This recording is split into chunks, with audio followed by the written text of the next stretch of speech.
Bom dia, pessoal. Um Podtex, mais um episódio aí. Hoje é dia 30. Estamos no finalzinho de 30. junho, acabando as festividades juninas, que normalmente se estendem por julho também, né? É um período delicioso. Bom dia, meninas, aqui comigo eu tenho a Carol Bonomi, minha parceira de sempre, e uma novidade aqui no nosso Podtex de uma integrante aqui do nosso time, a Maíra Tenório. Mai, bem-vinda. Oi, gente, obrigada. Tô super feliz de estar com vocês hoje. Bem-vinda, Mai. A gente também está muito feliz de ter aqui. Somos aqui as meninas do tributário. Algumas das, né? Algumas das, das, passamos né? em várias. E a Mai vai arrasar hoje, tenho certeza. Diretamente da praia, né, Mai? Pois é, né, gente? Diretamente de Maceió, só que não na praia, trancada no Ah, escritório, né? mas já ajuda a vista, né? Já ajuda, já Já é ajuda. algo. Boa, meninas. Aqui hoje a gente vai tratar de 3 temas.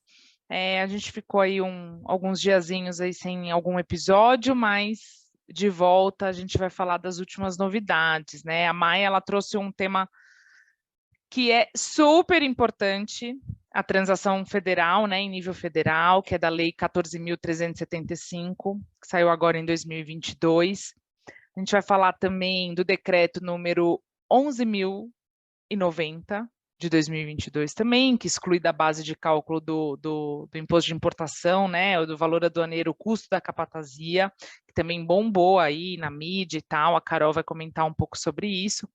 E eu vou fazer alguns comentários também bem rápidos aí sobre a IN 2091, a Instrução Normativa da Receita Federal, que ela fala dos procedimentos de arrolamento, medida cautelar fiscal. Vou contar aí um pouquinho para vocês a nossa percepção do que alterou ou não, né?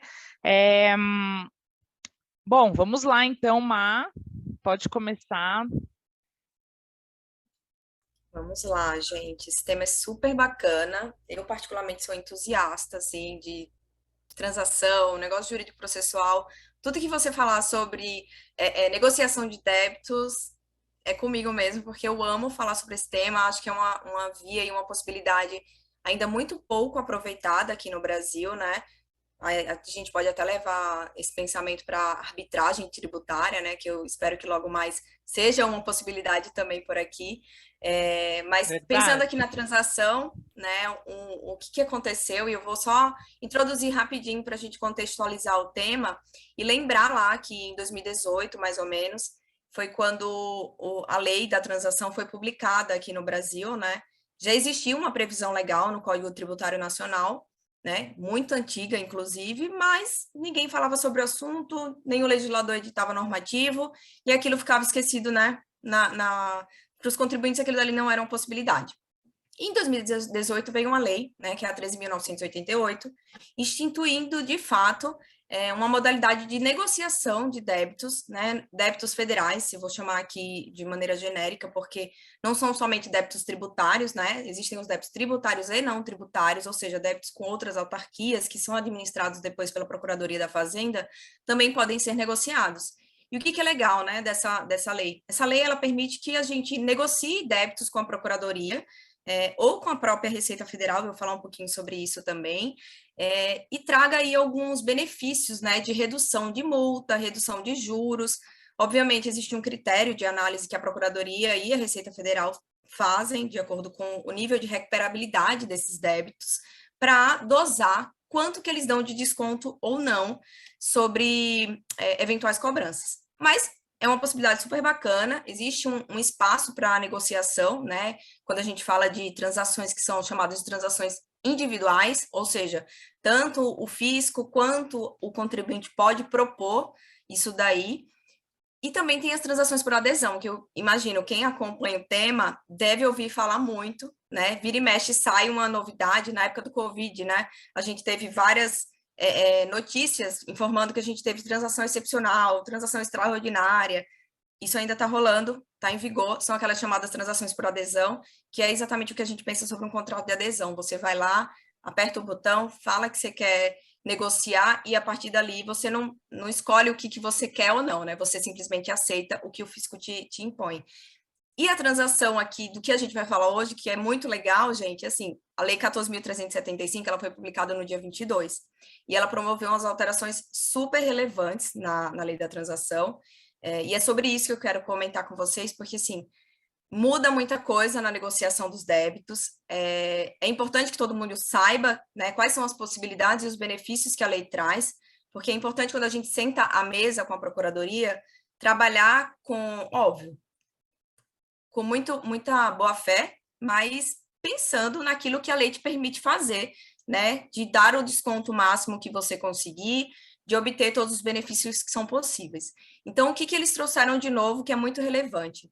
A gente pode utilizar o prejuízo fiscal e a base de cálculo negativa, ou seja, os créditos que são oriundos, né, de prejuízo fiscal e base de cálculo negativa, para abater débitos, ou seja, isso é muito relevante, porque no fim das contas... Foi o auge, né? O auge, tá todo mundo assim, né? É tipo aquela big news que você precisa de fato vamos ver o que vai acontecer, né? Na prática, sim, todo mundo sabe como funciona, publicou a lei, e agora, né? Quem que vai usar, como vai ser, vamos ver como é que vai rolar.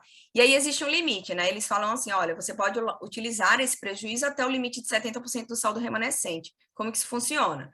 Eu aplico os descontos e depois eu, né, negocio aí como que eu vou utilizar essas possibilidades de, seja pagamento, seja entradas, né, parcelamento que digo, seja a utilização de prejuízo fiscal e base de cálculo negativa. Uma coisa muito bacana também, que não era uma possibilidade ainda. Então, cada um desses aspectos são negociados, né? Então, tanto o pagamento à vista, obviamente, dentro dos limites, tanto o pagamento, a parcela que você vai dar à vista, o que você vai utilizar de prejuízo, quantas parcelas você vai querer, né? Parcelar o seu débito, se vai incluir um parcelamento ou não, às vezes. Exato. Às vezes não tem, às vezes você não precisa de um parcelamento. Então, todas essas possibilidades da transação, né, são negociadas. São negociadas, elas não são excludentes entre elas, isso é muito bacana. Então, por isso que eu sempre falo, gente, eu sou muito otimista, né, gente? Então, assim, quando eu vou, o pessoal até brinca, nossa, você é muito positiva. De fato, você tem que tentar tudo, depois o não você já tem, né? A gente precisa trabalhar com todas essas possibilidades e elas são, e é um leque muito grande, né? Quando a gente lê a lei da transação, de fato, você vê muitas vias de negociação que são possíveis. Óbvio que a Procuradoria sempre analisa, ela sempre tem o critério dela, as regras internas que eles utilizam para dar ou não certos benefícios. Então, assim, veio lá a possibilidade de usar o prejuízo fiscal. Ok, o que a gente tem de novo mais que é super bacana?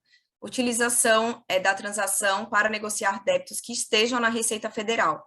O que acontecia antes? Antes a gente só podia negociar de forma individual os débitos que estavam inscritos em dívida ativa. Quais são esses débitos? Né? Débitos que a Procuradoria já está tratando, né? São débitos que estão sob a responsabilidade da Procuradoria e que provavelmente logo mais viram uma execução fiscal, né? Uma forma mais gravosa de cobrança.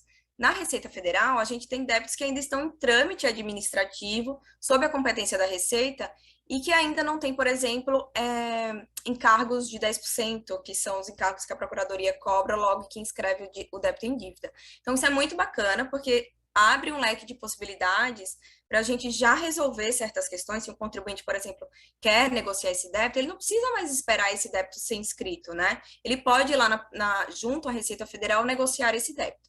O parênteses já existia a possibilidade de se fazer transação por adesão com a Receita Federal, já existia, por exemplo, saiu recentemente a do ágio, né, que todo mundo comentou também, que era uma questão de contencioso administrativo muito relevante, já existia a transação de pequeno valor, e outras que eles podem ir publicando de acordo com os critérios que eles estabeleçam, mas o fato de poder negociar de forma individual é muito bacana.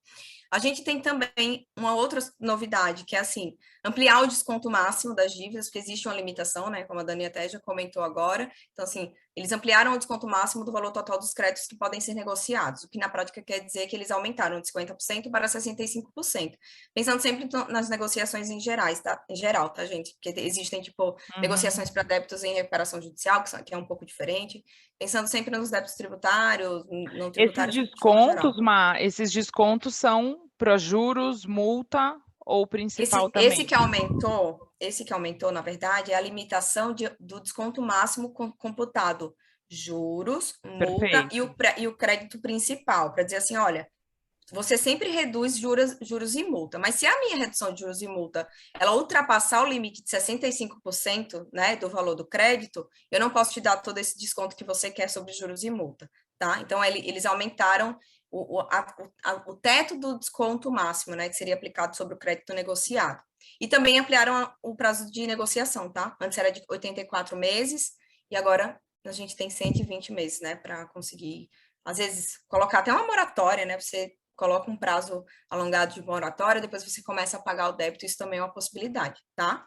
Muito bom. E a última novidade, para fechar, tem mais uma. Pontos, muita né? informação, né, gente? Se eu estiver falando rápido aqui, vocês me avisam. Perdão da dívida, gente. Isso é uma coisa muito bacana. Perdão da dívida, ou seja, normalmente quando a gente tem esse tipo de negociação, né, com o fisco, a gente tem débitos que vão deixar de ser pagos, foram perdoados, né? Então, a gente tem, no entender do fisco, uma receita nova do contribuinte, e eles entendem que essa receita nova deve ser tributada pelo imposto de renda, contribuição social e pelo PIS e pela COFINS.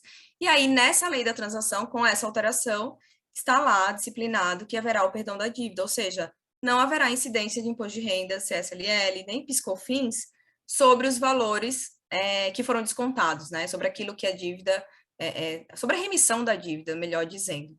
Então, essas alterações são super relevantes, a gente está acompanhando todas as movimentações, né?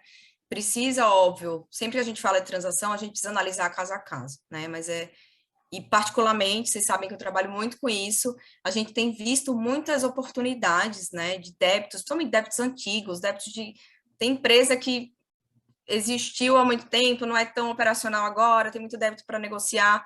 Vale a pena olhar, né? Vale a pena entender como que a Procuradoria trataria esses temas, mas sempre assim, caso a caso, para analisar a parte subjetiva do que se aplica ou não para determinado contribuinte.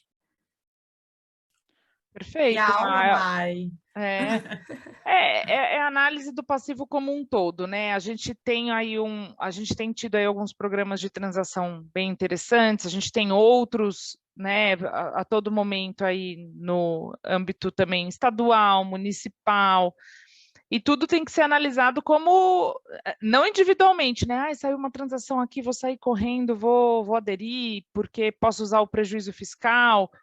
E o seu resto do passivo, né? E todo o passivo, e os seus impostos correntes, né? Você tem quitado, você não tem quitado, como que está a sua situação como um todo, né? Essa avaliação é muito importante antes de entrar com qualquer transação, né? Perfeito, Dani. Eu acho também uma coisa que eu fiquei animada aí também, que eu sou uma pessoa que ainda crê que as coisas vão ficar boas, né, assim, nessa relação de fisco e contribuinte, é que a gente vem falando muito de reforma, né, reforma tributária, reforma administrativa, vamos reformar o CTN, a questão de processual, e eu acho que realmente a gente precisa, né, reformar alguns pontos aí, mas eu acho que tem coisas que a gente já consegue fazer agora. Então, essa transação com débitos não inscritos já é um grande passo, né? Você não precisa mais esperar ser inscrito para conseguir transacionar. E eu, quando era estagiária, uns anos aí da PGFN, vi isso daí, né? Eu via contribuintes indo lá falar com os procuradores, poxa, mas eu quero pagar. Eu fiquei sabendo que tá tendo uma transação, mas o crédito não está inscrito, tem que esperar ainda. E é um limbo que você tem aí, né? Sendo que, se a gente olhar para o direito privado, né? Se você está, tô devendo, tô com uma dívida, né? Um crédito um banco, numa loja, você consegue quitar, você não precisa chegar na fase executória, né? Expropriar um bem, você consegue negociar. Então, eu acho que isso já é um super avanço para a gente aí nessa pauta de reforma, de desburocratização, com algo relativamente simples, né? Não precisou de grandes alterações e aprovações para conseguir pôr em prática. Então, estou aí também entusiasmada para ver como que a Que gente vai bom. conseguir transacionar. A gente tem que criar a legião das pessoas que apoiam negociações, gente, porque isso vai resolver uma parte muito relevante do problema, porque a Good falou de uma coisa muito importante, a gente tem um contencioso que abarrota o judiciário, né? E na prática existem muitos contribuintes que não têm disponibilidade financeira para pagar débitos. Então, assim, o que a gente faz, né? O que vale a pena fazer? Distribuir uma execução fiscal que você não vai conseguir cobrar aquela dívida ou não, né? Ou você vai tentar negociar esse débito com os contribuintes. É isso. Isso, Muito muito bom, bom. Mai. Próximo tema. Para não esquecer, vai, Dani. Esse Vai, daí ainda, né, sei lá, vamos esperar um pouquinho. Publicou a lei, mas a gente verdade. espera ainda que a Procuradoria e a Receita, elas sempre editam nos normativos, né, para disciplinar como isso daí vai ser aplicado nos órgãos. Então, os próximos novidades, próximos passos é entender como que a Procuradoria e a Receita irão se manifestar sobre esse tema, tá bom? Tá ótimo, Mai, obrigada. Eu tava com essa dúvida também. Muito bom. Próximo tema, então, Carol, capatazia. O que rolou? Capatazia, gente. Continuando aí os temas good vibes, que a gente está com temas positivos hoje. A gente teve um decreto, né, que excluiu da base de cálculo do imposto de importação o valor aduaneiro, né, que seria os gastos incorridos em território brasileiro e destacados os custos de transporte. Em resumo, capatazia. E por que isso é muito legal, assim, né, para as empresas que operam nesse setor?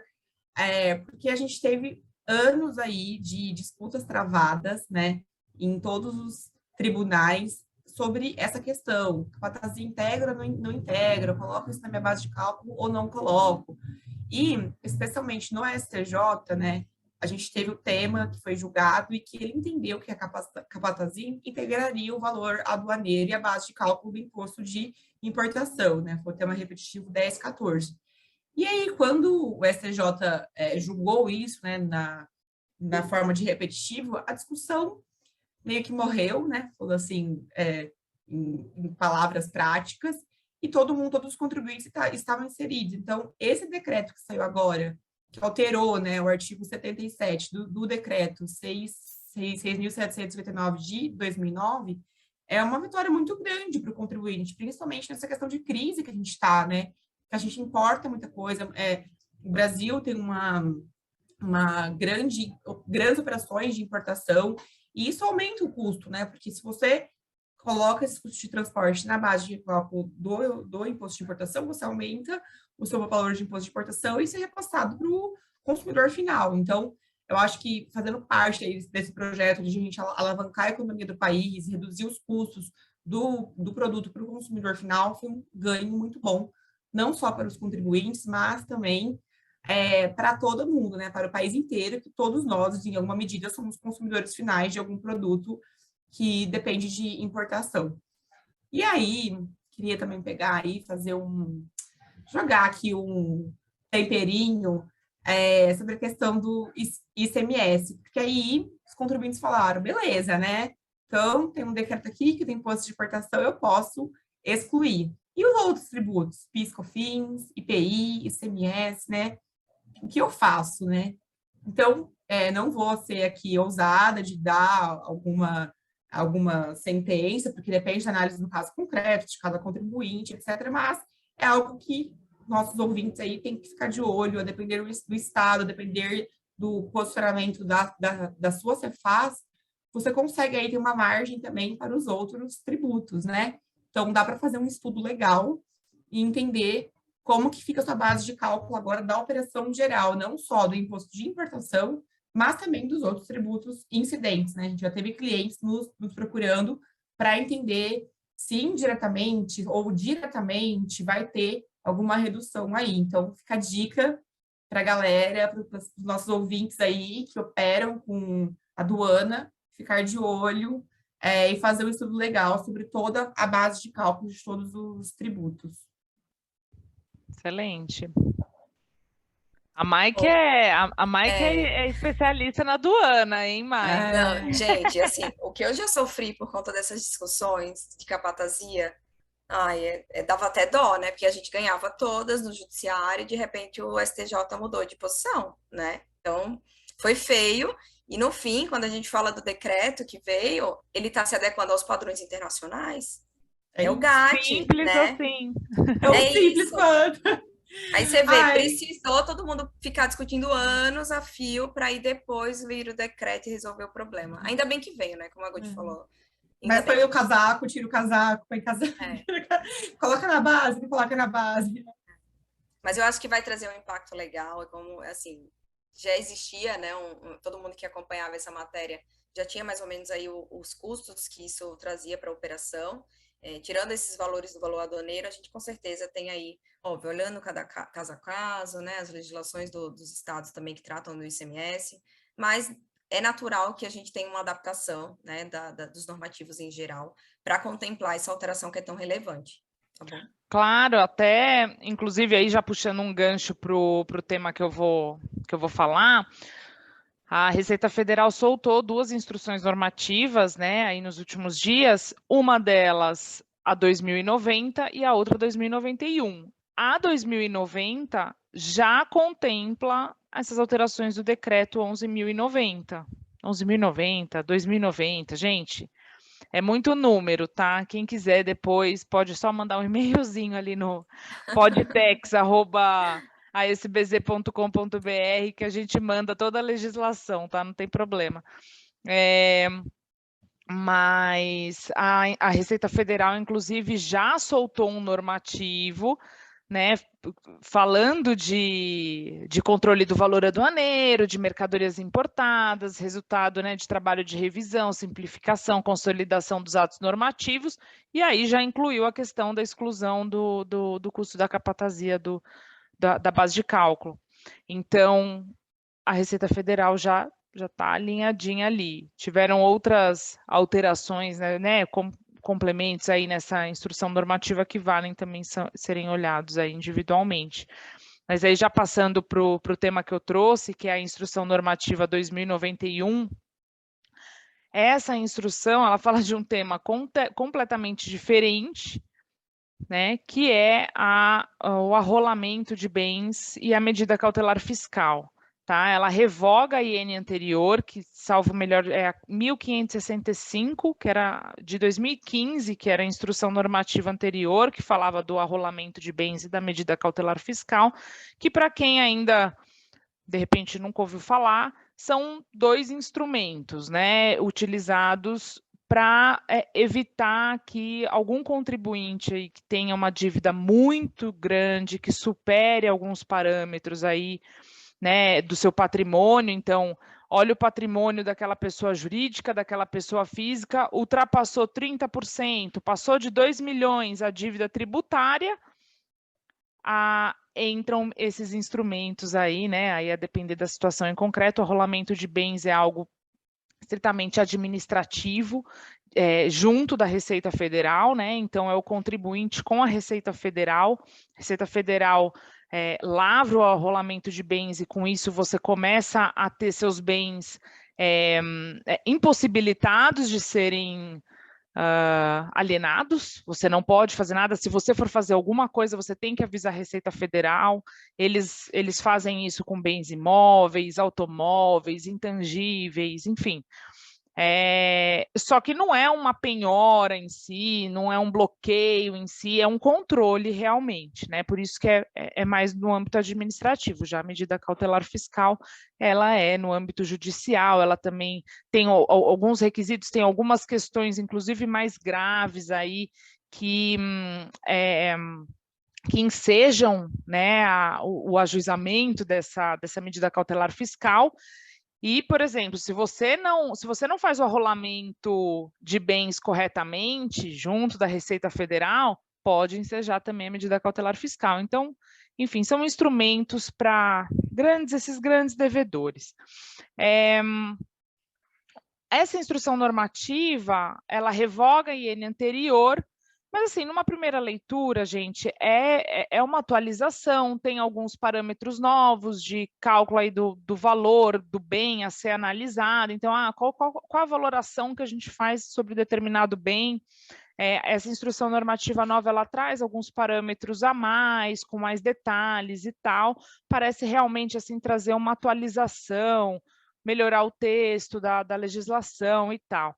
Dentre uma das alterações que eu acho que vale a pena mencionar, logo no começo, no artigo 2º, a instrução normativa ela passa a destrinchar quando se tem pluralidade de sujeito passivo, né? Então, no sujeito passivo, você pode ter aí a pessoa jurídica, pessoas físicas, né, com responsabilidade solidária, subsidiária, você pode ter uma situação de incorporação em que você tem a sucessora, né, com a responsabilidade dela.